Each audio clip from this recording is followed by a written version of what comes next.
How to buy Albert token. Now before we start, this is not financial advice, I'm not professional or economic expert, so before investing in any project that you find on my channel, please do your own research. And also there is a referral code down in description.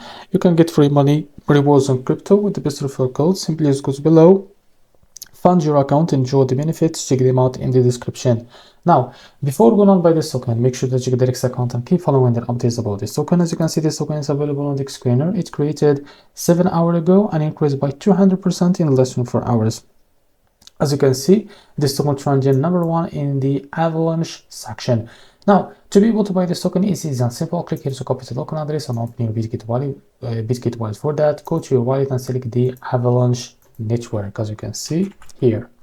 So as you can see, click on it. Now here, as you can see, click on this plus icon and paste the token address here. So this is our token. Click on this plus icon to add it to your wallet. Now go back to your wallet and find your token that you just added called Albert. Now click on it and click on swap switch from here, and from the top select the token that you want to buy with, for example USDT, and make sure that you have enough USDT, of course, on your wallet. Now after that, type how much you want to buy, and here we'll be able to see how much you receive, as you can see. Now after that, click here on swap and you will be able to buy this token. So this is how to buy Albert token. If you found this very helpful, please like and subscribe. See you in the next video.